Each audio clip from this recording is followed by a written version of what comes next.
പ്രിയപ്പെട്ടവരെ, പിണറായി വിജയന്റെ വീടിന്റെ റെയ്ഡിന് ശേഷം ED ഉദ്യോഗസ്ഥർക്കെതിരെ ആക്രമണത്തിൽ ഒരാൾ കൂടി ഇപ്പോൾ അറസ്റ്റിലായിരിക്കുന്നു.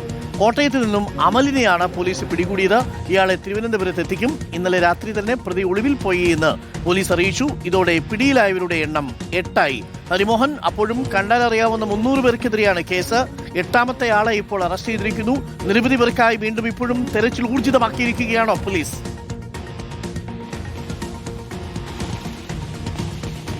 അരുൺ, തീർച്ചയായിട്ടും ഇപ്പോഴും ഈ പരിശോധന അടക്കമുള്ള കാര്യങ്ങൾ നടന്നുകൊണ്ടിരിക്കുകയാണ്. ഈ പ്രതികൾ എന്ന് സംശയിക്കുന്നവരുടെ വീടുകൾ കേന്ദ്രീകരിച്ചുകൊണ്ട് ഇന്നലെ രാത്രി മുതൽക്ക് തന്നെ പരിശോധനകൾ നടക്കുന്നു. ഇപ്പോൾ പോലീസിനെ സംബന്ധിച്ച 12 പേരെയാണ് പിടികൂടാനുള്ള ശ്രമങ്ങൾ നടക്കുന്നത്. ഇപ്പോൾ 8 പേരാണ് പിടിയിലായിട്ടുള്ളത്.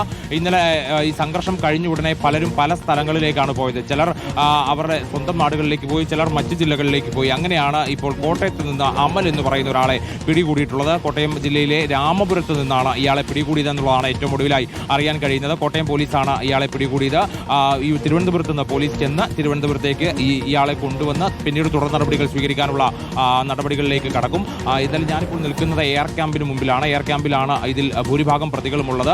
ഇവരെ അല്പസമയത്തിനുള്ളിൽ തന്നെ കോടതിയിൽ ഹാജരാക്കും. കോടതിയിൽ ഹാജരാക്കി റിമാൻഡ് അടക്കമുള്ള നടപടികളിലേക്കാണ് ഇനിയിപ്പോൾ കടക്കുക. ജാമ്യം എന്ന് പറയുന്ന കാര്യം എന്തായാലും ഈ കേസിൽ ഉടനെ ഉണ്ടാകില്ല എന്നുള്ളത് ഉറപ്പാണ്. കാരണം ഗുരുതരമായിട്ടുള്ള വകുപ്പുകളാണ് ചുമത്തിയതെന്നുള്ളത് കൊണ്ട് തന്നെ യാതൊരു തരത്തിലും ജാമ്യം ലഭിക്കില്ല ആദ്യഘട്ടത്തിൽ. അതായത് വലിയ പ്രധാനപ്പെട്ട കാര്യമാണ്. സന്ദേശ് ഖലിയിൽ പോലും പുറം വെളിച്ചം കണ്ടിട്ടില്ല ഇതുവരെ. 1.5 വർഷമായി. അതുപോലെ ജാമ്യം കിട്ടാനുള്ള സാധ്യത വളരെ കുറവാണ്. അതാണ് ഇതിന്റെ ഒരു പ്രശ്നം.